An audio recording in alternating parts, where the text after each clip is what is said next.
Hey you guys, Charlie here. Welcome back to Conquering Kerbal Space Program. Okay, so we need to talk about something really quick, and that has to do with how I've been going about this and sort of how I've been going about creating the series and my methods in terms of like what mods I've decided to install and all that stuff. Because, well, long story short, my save file ended up being corrupted, and I've kind of lost all of the progress that we had, that you saw, as well as what you hadn't seen yet. So there's a couple of things that I need to talk about, and a couple of things we need to go about doing to ensure that doesn't happen again, because we're really early in this plan, so to speak. We're really early in this series. We haven't even, at least I have, but you haven't seen me even take actual Kerbals outside of Kerbin yet, aside from low Kerbin orbit. So we're extremely early, so it's not a huge problem for me to have to redo things.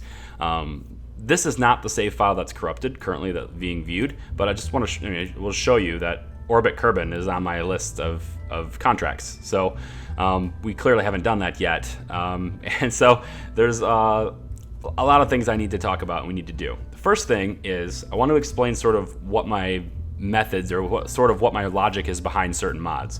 Obviously, doing things with awesome visuals like stock visual enhancements, environmental visual enhancements, and a scatterer and some textures and things like that, as well as a texture revamp, which you haven't seen yet because it wasn't in the previous series, but it is in this one.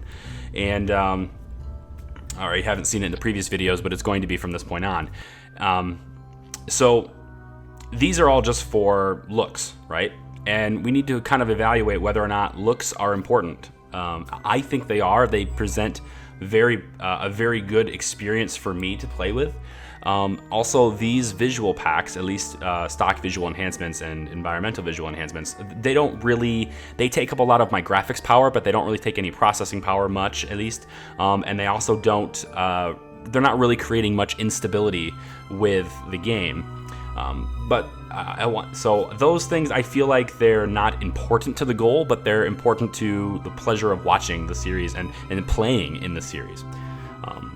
I've done a number of things in this that have created complexity that is not normally located in the stock game. For example, Ferrum Aerospace Research, the thing I've been talking about like every other video here, is installed, it is active, it is working, it is all fully functional now. I had the opportunity with my save file being junk, I've had the opportunity to essentially start over.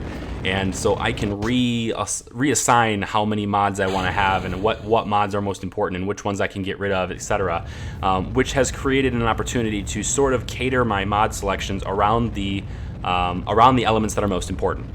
And what are the things that are most important? Well, I want more realism. I don't need super realism. We're not going to go Kerbalism with this. We're not going to use the Kerbalism mod because that is just insane realism that comes down to essentially requiring a level of micromanagement that will no longer make this a fun game in the late game. It just flat out won't be fun. There's too much micromanagement there. This is why I wanted to go with tack life support, because as long as you have the resources in the craft can take care of itself. At least for a long period of time, but that's not fully compatible either. People are working on it, and that's great, but I want to do this now, and we've already started. So we're going to stick with USI life support for the remainder of this series, and this is going to sort of basically present an opportunity for us to learn a system inside and out, as well as using other USI resources. Umbra Space Industries is, I think it's Rover Dude. I have USI life support installed, and I have USI astronomy. I have all whole sorts of stuff from Rover Dude. I've got his freight transport technology, so we can move stuff around because we're going to need in a base. We're going to need to be able to move stuff around. I've got his exploration pack because it opens up new possibilities for our campaign.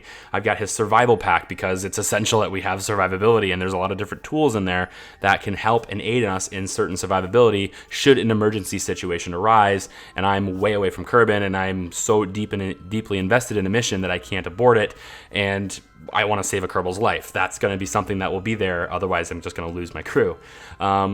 We have obviously colonization systems, which is going to let us build bases, and build bases that are self-sufficient, at least to an extent. Self-sufficient bases are extremely difficult in Kerbal Space Program. They take an enormous amount of investment, both time and money. Doing this in career mode is going to be the hardest thing I think anyone can do in Kerbal Space Program, is what we're trying to do here, is create self-sufficient bases on every planet within career mode. That is something that is almost impossible to do. I've been looking all over the internet trying to find sort of the information that basically tells me it's impossible, and it's everywhere. But there are certain situations and certain sources that say it's not, and they explain how it's done, and I believe them because it makes sense, and I've implemented it in a sandbox to test things out. So I kind of already know how I sort of want to build my bases. And there's an efficiency that scales down, if you will. For instance, with USI life support, you can't get 100% self-sufficiency with USI life support. You just can't. It is not a mechanic in the game that is possible. But when you combine it with colonization, the colonization module gives you the resources to actually pull it off if you know how to do it, and that's what we're looking to do. So that's why we're going to stick with it, because I think sticking with USI life support and colonization together is really the only way we can accomplish the goal. But I'm adding more realism, right? I want to add a steady stream of food that's required. I want them to be able to cultivate their own food and grow crops and all these other things that they need to do in order to have that self-sustainability. But that's not just the only part of realism I want. I want RemoteTech, and I'm going to have that, and there's no way I'm doing this series without RemoteTech. There's no way I'm doing this series without life support. There's no way I'm doing this series without Ferrum Aerospace research or deadly re-entry, which makes re-entering the atmosphere much more difficult and much more realistic, as well as it basically increases the realism of heat in general, which is what we want.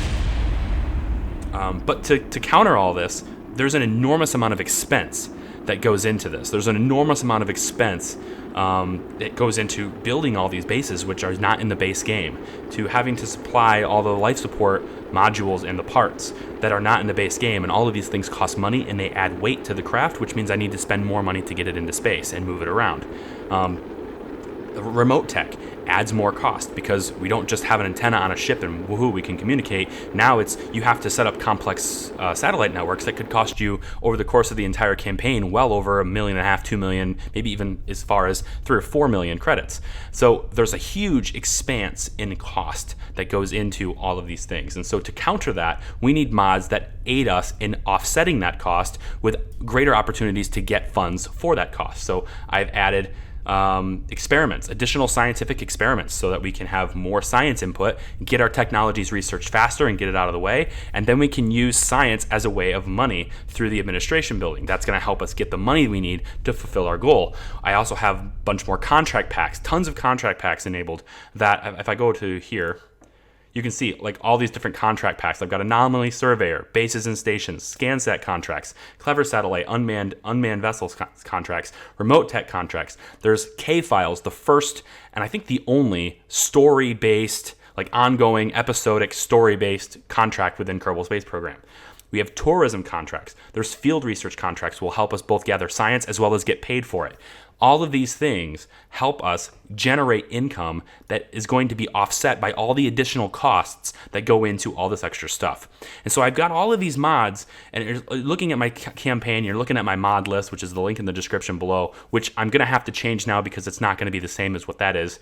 But there was over 120 mods installed in this game, and there's a risk to that. And the reason I'm sort of bringing all this stuff together and explaining all this stuff is because I want people to understand that, well, if you're having instability problems, why don't you just use less mods? Well, less mods is nice, and I am weaning it down because there's certain things like texture repacks and other things that actually don't add parts. I'm looking to get rid of parts. Parts are a big portion of mods. They're a big portion of the game's overall resource load, and on top of all of that, if you build a craft that has a part on it and then something goes wrong with that mod and you no longer can have it, that craft can't be loaded into the game. So as soon as you load the game without that craft's parts, the craft gets deleted as well as the Kerbals inside it. So you can't do that. So I'm looking to wean down parts lists to the point where I have only what I consider to be essential to my goals involved. That's both short-term and long-term.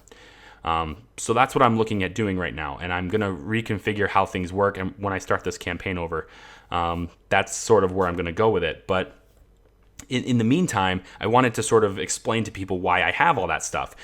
I have things that add complexity. I have things that add realism and add additional sort of parameters to pay attention to that are more realistic to the real world in comparison to, say, the stock Kerbal Space Program.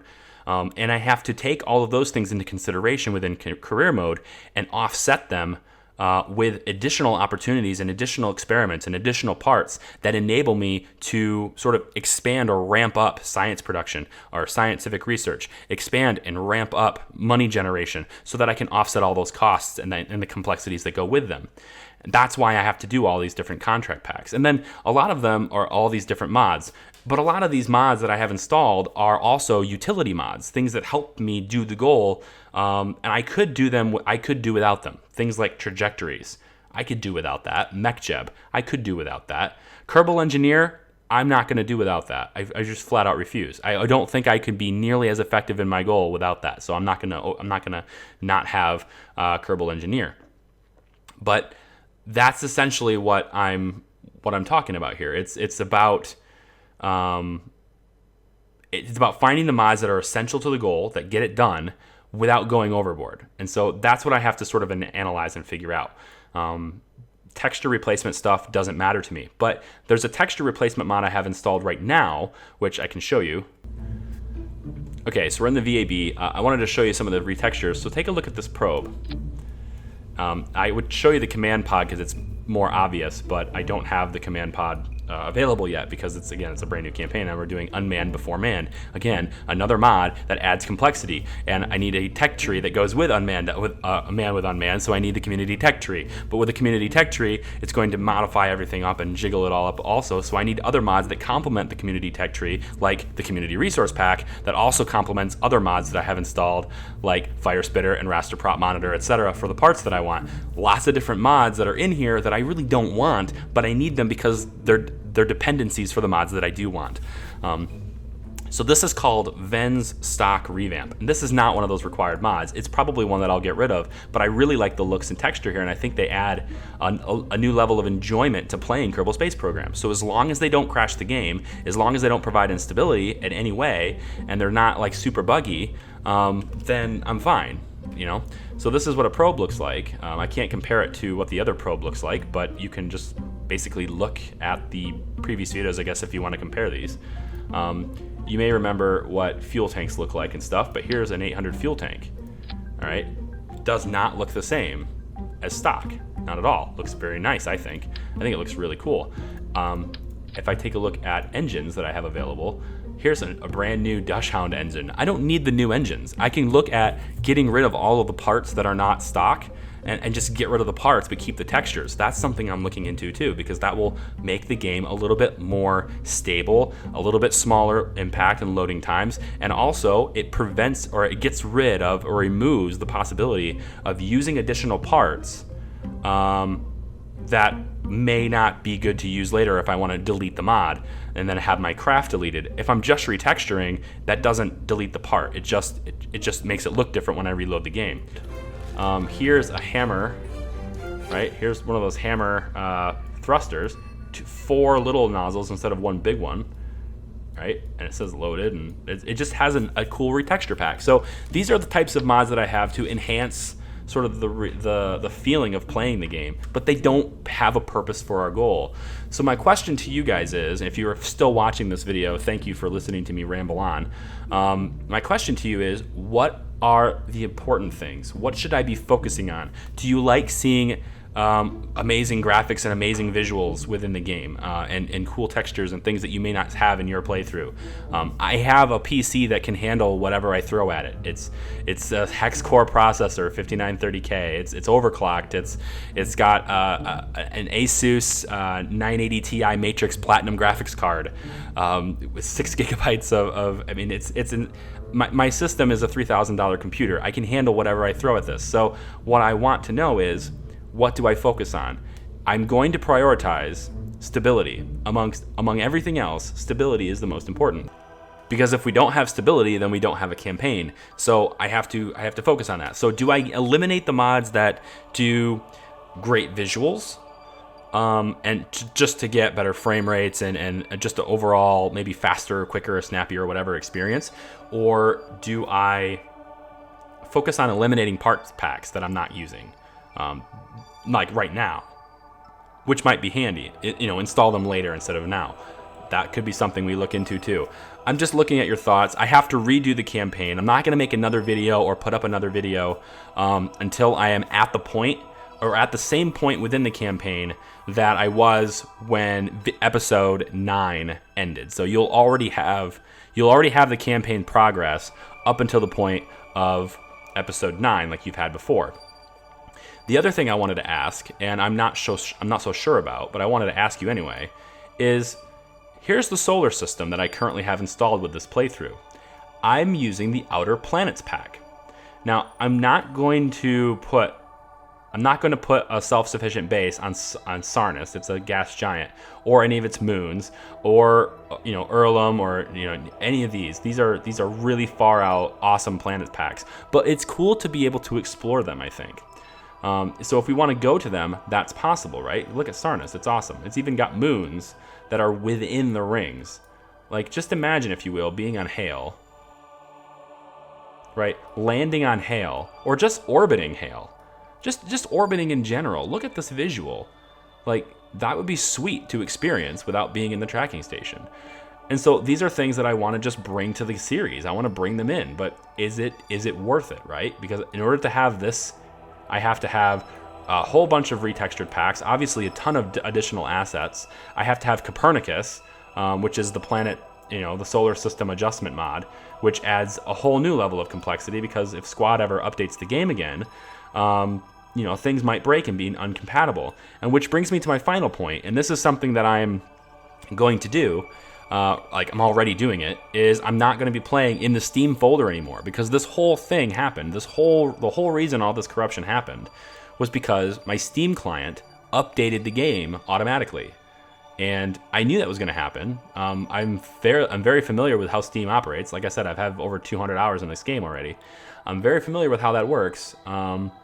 So I don't know why I didn't think of bringing it out of the Steam folder and playing it outside the Steam folder ahead of time. I don't know why I didn't.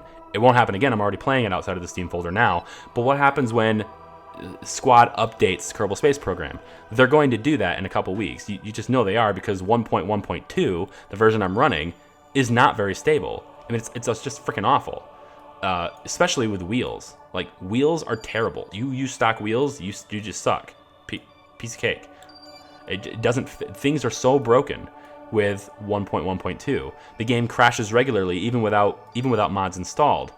But with 1.1.1, it was perfectly fine. Everything was great. That's the version I was playing on late in the series. In fact, episode 10 was recorded on 1.1.1, and all the way through episode 24 is what I had recorded. I was so far ahead of what my uploads were. It was just crazy. I was getting ready to go to Duna. Like, in my actual playthrough, I was getting ready to go to Duna. So there's a lot of things I have to look at, a lot of things I have to assess. And so the next time I upload a video is going to be a little bit. I just wanted to pretext that and say, don't check every day. I know there's not a whole lot of people watching this at all, but I anticipate more people will start once the series gets underway and we start actually seeing how these bases unfold. I anticipate more people will maybe start watching, and the people who are watching, thank you so much for your attention. You have no idea, it means so much. I've never done gaming videos before. I've always done this from a spectator's perspective and watched other people play, and it's always like, it would be so cool to do one of these, myself. And to have even a couple of people interested just means the world to me. Thank you so much for that. But now I want your feedback. What is most important? What should I be focusing on? I can't play a stock game because it's just not real enough to me. You can't do a self-sufficient base with stock because you don't need life support. That's it. That's the only reason you don't need life support. So once you add life support into the game, now you're like, okay, cool, now you have life support. Okay, well, I don't have the parts that are necessary to facilitate a self-sustaining base with life support. Okay, we need to add those parts. Cool, we add those parts. Okay, now I have these bases that I'm going to set up. Well, there's a ton of additional cost in that. and you're not going to have enough money to actually do your goal unless you add contract packs. Okay, let's add contract packs into the mix. Well, okay, well now you can't effectively do these contracts, without certain other types of parts that go with them. Okay, so we need to add those. Well, they have dependency on other mods. Okay, we have to add those now too. You see where I'm going with this? It snowballs. It doesn't snowball nearly to the point where I am. Like I am definitely adding things like Ferrum Aerospace Research, which is not required, Deadly Reentry, which is not required, and also Ferrum Aerospace still has bugs with certain mods that I wanted. Things like KSI or KSPIE, Kerbal Interstellar Extended, I think is what it's called. Which adds a ton of new stuff. It's just one of the most complete mods ever, and like everyone should have it, and it's awesome. For the late game, it's awesome, and I was certainly going to be using it for the late game, but I can't use it because it requires tweak scale. I don't know why it requires tweak scale. I don't want tweak scale, but in order to install that, I have to have tweak scale. Okay, fine, Charlie, install tweak scale. Well, now it breaks with Ferrum Aerospace Research. So now I can have this awesome late game and have tweak scale, which I guess is okay for all purposes, including the mid game. I would love to have tweak scale. It'd be no problem. I would love it. It makes sense to me that I would be able to engineer, as my engineering team would, I would be able to engineer parts that are in different sizes than from stock. That makes sense to me. It's completely realistic. But it breaks Ferrum Aerospace Research to the extent that if I adjust the size of any wing at all for any reason, my crafts float. They just don't work. Like a plane will just start rising for no reason, or a rocket will I'll fire my engines and it'll be full throttle and my rocket won't go anywhere because the wings are just stuck on the launch pad. So there's things like that break it, and so I don't want to install tweak scale. I want Ferrum Aerospace Research. I choose that over tweak scale. Anyway, let me know your thoughts, comments below. I appreciate your time. If you're still watching this, definitely appreciate your time. And yeah, you can see there's all sorts of really nice planets in the Outer Planets pack, Outer Planets mod. Oh, also, if we do choose to do the Outer Planets mod, something you should know in terms of our goal anyway, is Eeloo, which is a stock planet that's in the stock solar system. Eeloo has been moved. It's no longer a planet. Instead, Eeloo is now a moon for Sarnus. It's now one of Sarnus's moons. That's his slate. This is Eeloo. Okay? So that's something we'll have to consider too, is that initially this is a planet. This is like the Pluto equivalent, right? And so do I still need to put a base on Eeloo, even though it's a moon? And even though it's a moon around Sarnus, which is way far away, right? I don't know if it's farther away than Eeloo used to be. I don't know about that, but anyway, I probably won't use outer planets because that just kind of confuses the goal and it adds more complexity that, again, I don't have the resources to offset. So I probably won't do outer planets, but I just wanted to show you that I've been playing around with the idea of using it. But anyway, thank you for your time, and I will come back to Kerbal Space Program in a little while once I have a campaign that it's back to the point where video 9 ended. That way, the experience of watching it from video 1 all the way through, from 9 to 10 is somewhat seamless. But, this notice of the fact that it is not technically the same campaign will need to at least be known. And I'll show you guys like what I've done up until that point that may be different. Because I've edited the videos before, like I've been editing them. You can see the comments that I keep leaving on the videos. So I'm clearly aware of some of the things I did wrong or incorrectly the first time around. I will probably fix those things, but I'm not going to fix them completely. And I'm going to try to do things as much or as close to the same as I did before, because I feel like that's fair.